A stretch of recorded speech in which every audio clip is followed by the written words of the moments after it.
was a false flag operation right up front, and Pakistan actually called India's bluff when Pakistan offered uh, uh, joint investigation and thereafter neutral investigation by some third party in Pakistan actually offered its wholehearted support to cooperate, and India denied that. Uh, this was actually third time that happened during last few years, about 9 years. It happened in 2016, it happened in 2019, and then in 2025. So, in fact, Pakistan called it a false flag right in the beginning because it followed the same stream, the same script. The dialogues even were same, the actors were same, and even the place, the venue was same. So it prima facie, it looked like a false flag operation right from the beginning. Despite that, Pakistan expressed its what you say condolences to the families of those who were killed in this incident, but in fact, it did not justify. It never justified India's aggression against Pakistan at any point. Uh, this actually broke two myths. Number one, uh, India wanted to have liberty of action by virtue of which it could attack anybody in Pakistan anytime, anywhere. So that liberty of action was denied to India. Imagine if that liberty of action had been granted to India, you and I would not have been doing this program right now and must be hiding somewhere because we could have been declared terrorist anytime, and any missile, rocket, or drone might have been following us. So I think that liberty of action was denied to India once and for all.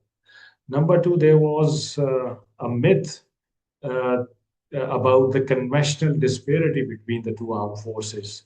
And everybody around the world, including India, thought that the conventional disparity was too much, or to an extent that whenever India attacked Pakistan, Pakistan would not be able to sustain that, and it will be matter of hours that Pakistan would reach its nuclear threshold. I think Pakistan uh, denied India that uh, conventional disparity syndrome that India was involved in. And now Pakistan and Indian armed forces are devoid of any conventional disparity, uh, despite the difference in numbers in the strength of both armed forces. I think these were the two things that actually happened very significantly in this Bunyan Marsus or Marka-e-Haq between India and Pakistan, and that could not be achieved actually alone by armed forces. It was a collective effort of government, armed forces, public, media, diplomats, everybody in their own real. I think everybody played splendid. Uh, the German strategist Karl von Clausewitz said that any war can be won if government, armed forces, and the people they are on the same page. They work hand in glove. Only then the war can be won. So that was very truly demonstrated by Pakistan during Marka-e-Haq in May 2025 against India.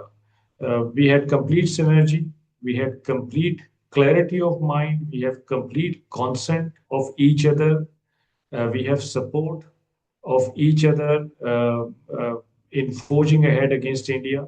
I think one good thing that happened because of this was that we all came on same page, and I would comment that not most people talk about this, but citizen journalism was very important that came up in this whole saga. You see, we had only one English channel, and Indians had 40 English channels, and the world was watching through Indian news that what was happening. And you remember that how much fake, false, and derogatory narrative was being portrayed through their news channels.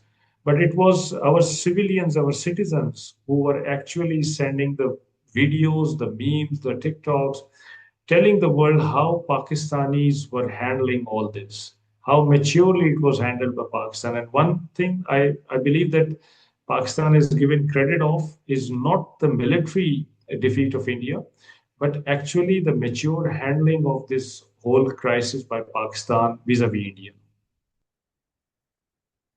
You see, even before this, India was found implicated in overseas terrorism.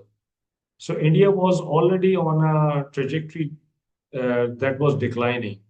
And the governments of Canada, US, and Australia, they actually handed over the documentary evidences to the Indian government that their own people were involved in terrorism against the nationals of these countries on their homeland. So Indians were already being uncovered by their own deeds. It was Pakistan that actually put the last nail in their coffin. And they were badly exposed because Pakistan's narrative, Pakistan's handling of this whole conflict, Pakistan's uh, basically what you say, uh, treating this situation was all transparent. It was all transparent. And at least Pakistanis knew that we were not living in 17th or 18th century where things could be hidden. We were living in 21st century where world was seeing everything instantly. So there was nothing to hide from Pakistani side, and actually that exposed Indian heinous crimes and their true face to the world.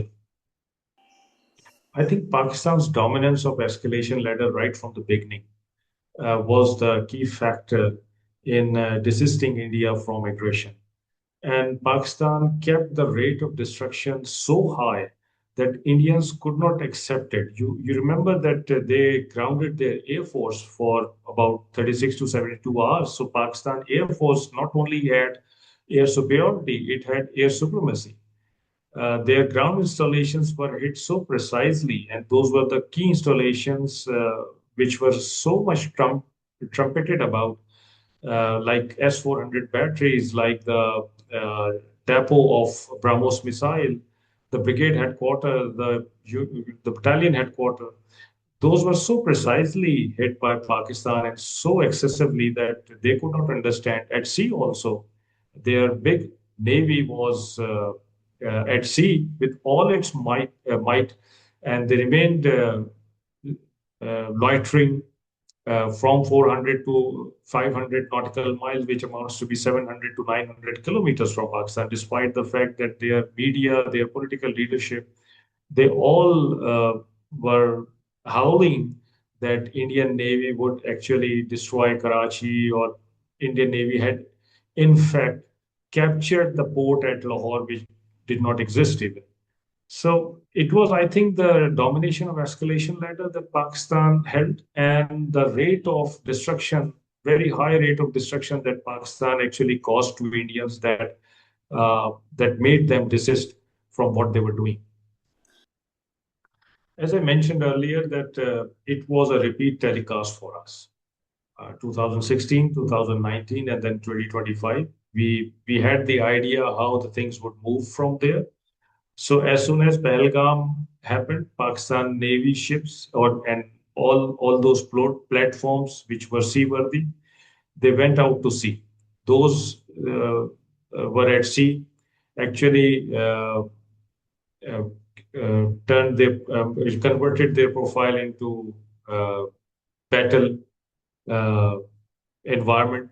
And I must tell you that it is very easy for naval platforms to convert themselves from peacetime to wartime. It's matter of seconds because it's only in the minds of the commanding officer and the crews that now we are not in peacetime and we are in wartime. Ships and platforms are already battle worthy. They are already ready for any type of contingency at sea whenever they proceed to sea. So for Pakistan Navy, it wasn't uh, much time taking to convert to the wartime scenario. So they were there at sea, they were there in their positions, and the biggest advantage that you have at sea is to find out your adversary as soon as possible. And that was the thing I think Pakistan Navy did. It carried out a very rigorous surveillance of the area that was area of interest of Pakistan Navy, and that found out Indian Navy very early on. And we were monitoring the movements of Indian Navy every now and then, where their platforms were moving, how many platforms were there, what was their formation, and what all they carried. So that gave Pakistan Navy an edge to plan in advance if anything happens, what Pakistan Navy's response would be. And that is why you see on 5th May, there was an Indian aircraft, surveillance aircraft, that tried to come closer to Pakistan, but it was detected and was asked to go back. At that time, the hostilities had not broken out, so that's why Pakistan Navy did not attack that aircraft. We are never aggressors.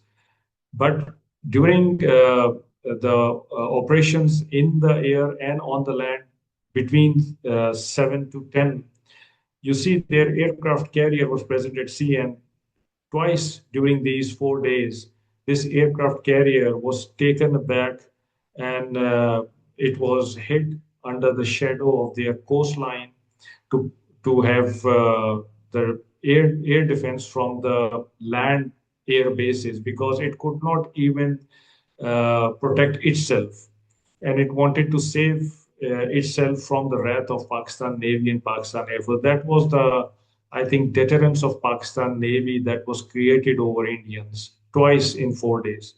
So I think Pakistan Navy's operational readiness, preparedness, and their training, their equipment, their seaworthiness of their platforms, their vigilance, their surveillance. I think everything contributed to creating deterrence. Now, Pakistan Navy had two objectives. One is in, territorial defense of Pakistan. The other is protection of sea lines of communication, because of 90% trade is via sea. If you remember, you recall, nothing happened as far as our territorial integrity was concerned. No area of Pakistan was attacked from the sea, nothing was destroyed, and then our trade was never disrupted. Not even a single ship was disrupted by Indian Navy. So a navy which was 6 or 7 times bigger than Pakistan Navy could not do its job, and I think that's one of the biggest trophies that Pakistan Navy actually achieved. The Indians could not open seafront in May 2025 because of one reason, from what I think. They must have calculated cost benefit ratio, that if they had attacked, how much would be the loss of Pakistan, and when Pakistan responds, how much would be the loss of India? So I believe that they must have come to the conclusion that the loss to India would be far greater than what they could have inflicted to Pakistan.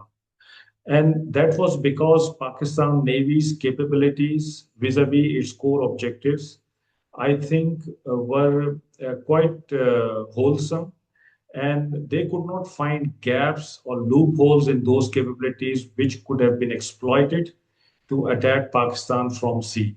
And the situation from May 2025 to today, May 2026, I think it has not changed. Even if today they calculate that metrics, the result would be same. The loss would be more heavy on Indians than Pakistan. And that's, I think, something that deterred them then, and that would deter them today also and in future also, because Pakistan Navy has, has always been cognizant of its developmental requirements. If you remember that for during the last 4 or 5 years, Pakistan Navy has inducted so many new surface platforms from Romania, from Turkey, from China. We have also inducted brand new surveillance aircraft, which can go to far ranges and carry out surveillance far better than what we had before. We have also entered into an agreement with China for 8 air-independent propulsion submarines, one of first of which has been recently commissioned. Now, when all these things are added to Pakistani fleet, uh, without these things, if you may allow me to say, in May 2025 we could deter Indians. So having these things added, it would be, I think, of great value to Pakistan Navy's deterrence and strength. I think it has proven the point of Pakistan that has always been supportive to Kashmiris and their cause, legitimate cause, and India's illegal occupation of Kashmir, Jammu and Kashmir.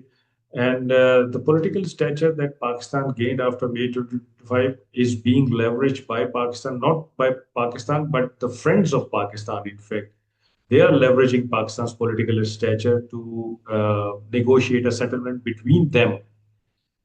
I'm talking of US and Iran. So if Pakistan is helping them out now, I think after this war is over and Pakistan is out of it, Pakistan should use its enhanced political stature to draw world's attention to whatever India is committing in Kashmir, the atrocities, the crimes, and the justified uh, movement of Kashmiris for the last so many years. I think Pakistan should draw their attention to resolve this conflict. And I believe that if Pakistan is helping world today, the world will come for the help of Pakistan and Kashmiris tomorrow.